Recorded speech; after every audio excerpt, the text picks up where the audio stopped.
Sanibonani.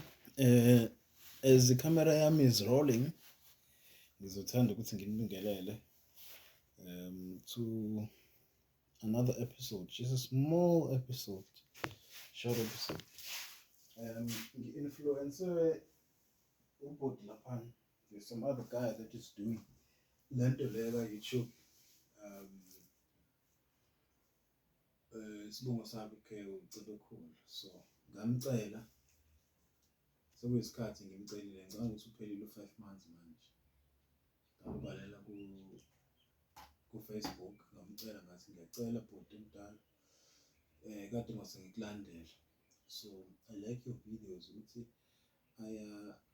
ayenza ukuthi umuntu acabange ngenye indlela. Ngiyacela ukuthi ngisebenzise iy'tori zakho osuke uyibhalile ku-Facebook.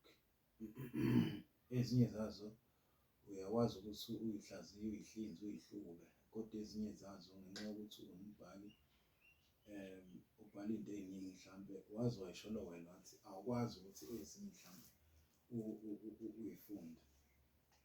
So ngase ngimcela ukuthi ngiyacela ukuthi ngithathe lokho okuwumsebenzi wakhe ngaleso sikhathi, bese nami ngiyakusherisha, because ngingakubeka kucace nje ukuthi ukukhuluma kwami kwanje uyena influence mina ukuthi nami ngithathe ifoni yami ngikwazi ukuthi ngikhulume kanje, because kuningi nami ngeke ngikucabanga ukuthi ngedwa, and ngicabanga ukuthi kuye kube positive because ngiyeke ngikushare nabanye abantu, bese bethi abanye abantu, why don't you do like this, why don't you do like this? So nami bese kuyisikhathi esithi ngathi 2.5 years sewuphelile manje, lokhu ngithi ngizoyenza lento, ngizoyenza lento le. So ngase ngithi-ke ngangcono uma ngiyenza nangale ndlela. So wagcina-ke evumile-ke ubhuti omdala. Ngimkhonze kakhulu ngoba ngihlezi ngimbhekile nje uma kuthiwa nginaso isikhathi sokuya ku-YouTube ngifike ngi-download-e namavidiyo akhe, ngikhomente kuyena. Ngiyamlandela futhi ku-Facebook, so ngidlulisa nje ukubonga kakhulu kuyena ukuthi mhlampe agcina avumela lesa sikhathi